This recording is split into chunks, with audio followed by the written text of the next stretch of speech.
আসসালামু আলাইকুম। তোমরা যারা দাখিল ২৬ ব্যাচের শিক্ষার্থী আছো, তোমাদের জন্য এই ভিডিওটা খুবই ইম্পর্টেন্ট। এই ভিডিওতে আমি তোমাদেরকে বিষয়ভিত্তিক প্রশ্নের ধরন ও নাম্বার বিভাজন নিয়ে আলোচনা করব। অর্থাৎ বিগত সালের প্রশ্নগুলোর সাথে তোমাদের এই পরীক্ষায় ২৬ সালের পরীক্ষায় কি কি প্রশ্নের চেঞ্জ হবে, প্রশ্নের ধরনটা কতটা চেঞ্জ হয়েছে সে বিষয় নিয়ে আলোচনা করব। কাজেই তোমরা যারা পরীক্ষার্থী, তোমাদের জন্য ভিডিওটা খুবই ইম্পর্টেন্ট। চলো আমরা সামনে এগিয়ে যাই।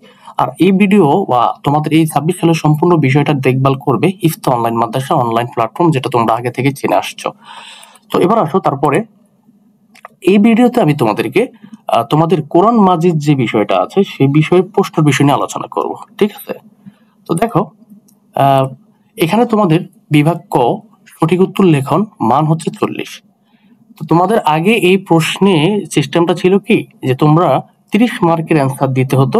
25 সাল পর্যন্ত পরীক্ষায় ছিল 30 মার্কের অ্যান্সার, এবং সেগুলো লিখতে হতো তোমাদের বৃত্ত ভরাট করে লিখতে হতো।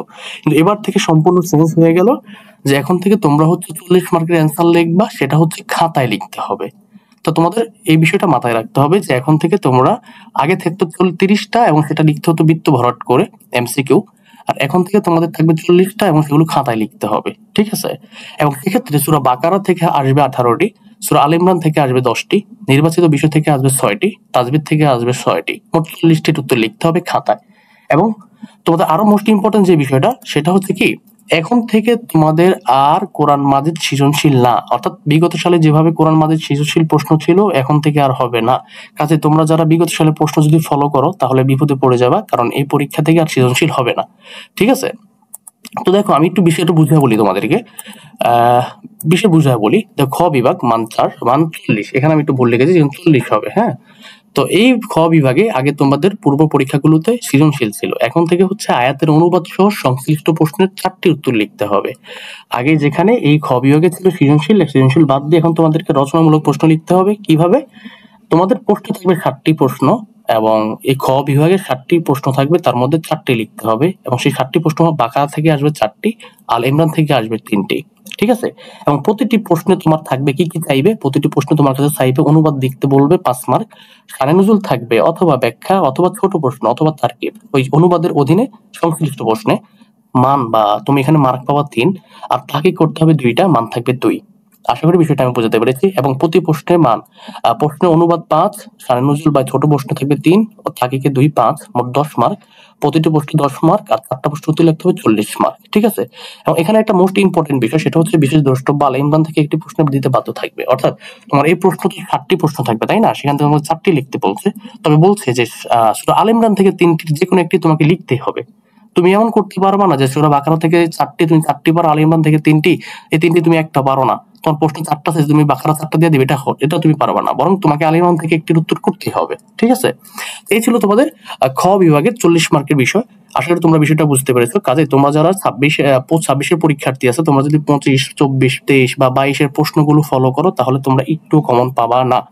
আর তোমাদের এই বিষয়টা চিন্তা করে আমরা চিন্তা করেছি যে তোমরা বিগত সালের মতো তোমাদেরকে আমরা এবছর পড়াবো, এবং এবছর তোমাদেরকে 8টি সাবজেক্ট A+ নিশ্চিত করা যায় কিভাবে, হাতে ক্রমে সেগুলো আমরা শেখাবো। তো তোমরা যারা আগ্রহী, তোমরা এই ভিডিও ডিসক্রিপশন বক্সে লিংক দেওয়া আছে, সেখান থেকে তোমরা লিংকে যুক্ত হয়ে ভর্তি হয়ে যাও। ফি হচ্ছে 520 টাকা। তো চলো আমরা সামনে চলে যাই। এবার আসে ঘ বিভাগ। হ্যাঁ, ঘ বিভাগ হচ্ছে মান 10। এখানে এই ঘ বিভাগেও তোমার পূর্ব পরীক্ষাগুলোতে তোমার সৃজনশীল ছিল, তো এখন সৃজনশীল উঠিয়ে দিয়ে কি বলছে, বর্ণনামূলক প্রশ্নের উত্তর লিখতে হবে। এবং সেক্ষেত্রে নির্বাচিত বিষয় থেকে 4টি প্রশ্ন থাকবে, যে কোনো 2টির উত্তর লিখতে হবে। নির্বাচিত বিষয় বলতে তোমাদেরকে বেশ কিছু, যে তোমার বিগত সালের প্রশ্ন হয়তো রিসার্চ করে দেখবা, বিগত সালে কিছু প্রশ্ন দিত, যেমন সুদ, ঘুষ, হত্যা, এমন বিষয় দিয়ে দিত, সেখান থেকে শুধু বিষয়ের নাম লিখে দিত, সেখান থেকে তোমার সৃজনশীল প্রশ্ন করতো। তো এবার থেকে আর ওইভাবে সৃজনশীল প্রশ্ন করবে না, ওই বিষয়গুলোর নাম দিয়ে দিবে নির্বাচিত বিষয়, তোমরা সেখান থেকে তোমাদেরকে বড় প্রশ্ন করবে। যেমন আগে তোমার হচ্ছে সৃজনশীল প্রশ্ন হচ্ছে সুদ নিয়ে, এখন বলবে সুদ কাকে বলে, কত বড়, কি কি, এভাবে ডিরেক্ট বড় প্রশ্ন করবে। ঠিক আছে? এবং সেক্ষেত্রে 4টি প্রশ্ন থাকবে পরীক্ষার প্রশ্নে, আর সেখান থেকে তোমার 2টা উত্তর লিখতে হবে গ বিভাগে, এবং প্রতি মার্কের আনসার হচ্ছে 5, তুমি 2টা লিখলে 10 পাবা। ঠিক আছে? তারপরে আসো, তারপর আমি তোমাদেরকে দেখা দিই ঘ বিভাগ মান 10। এখানেও তোমার পূর্ব পরীক্ষাগুলোতে তোমার সৃজনশীল ছিল, এখন সৃজনশীল বাদ দিয়ে বর্ণনামূলক প্রশ্ন উত্তর লিখতে হবে। তাজবিদ অংশ থেকে 4টি প্রশ্ন থাকবে, যে কোনো 2টির উত্তর লিখতে হবে। অর্থাৎ গ বিভাগের মতোই, যে তোমার 4টা বিষয়, তোমার তাজবিদে তোমার যেমন হতো তানবিনের বিধান কি, মাখরাজ কাকে বলে, আগে এগুলোর উপরে তোমার সৃজনশীল প্রশ্ন হতো। হ্যাঁ, যেমন বলা হতো কি, যেমন আব্দুর রহিম সাহেব, তুমি হচ্ছে কোরআন শরীফে কুল হু আল্লাহ জায়গা বড় কাপ কুল হু আল্লাহ বলেছেন। এখন এখানে এই বিষয়টা একটা তোমার সৃজনশীল প্রশ্ন হতো, তারপর তোমাকে প্রশ্ন করতো 4টা প্রশ্ন। জ্ঞানমূলক অনুধানমূলক এই প্রশ্নগুলো করতো। এখন থেকে আর এটা হবে না, এখন তো তোমাকে সরাসরি প্রশ্ন করবে যে তাজবিদ কাকে বলে, কত প্রকার কি তাজবিদের প্রয়োজনীয়তা লেখো, অথবা তোমাকে প্রশ্ন করবে নুন সাকিন ও তানবিনের বিধান কি বিস্তারিত লেখো, বা নুন সাকিন ও তানবিন কত প্রকার বিস্তারিত লেখো, এভাবে ডিরেক্ট প্রশ্ন করবে। আর এই প্রশ্নটা 4টা থাকবে পরীক্ষার প্রশ্নে, 2টার উত্তর লিখতে হবে, মান 10, প্রতি প্রশ্ন মান তুমি 5 করে পাবা। ঠিক আছে, পরে আসো, এবার হচ্ছে তোমাদের আমি কিছু কথা বলি।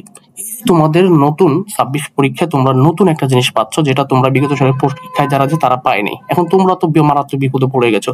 তোমরা হয়তো অনেকে, আমি তোমাদের এই তথ্যগুলো তোমাদের ওয়েবসাইট থেকে নিছি, এবং তোমরা হয়তো ওয়েবসাইট অনেকে ভিজিট করতে পারো না, বা পড়বা তো পরের কথা।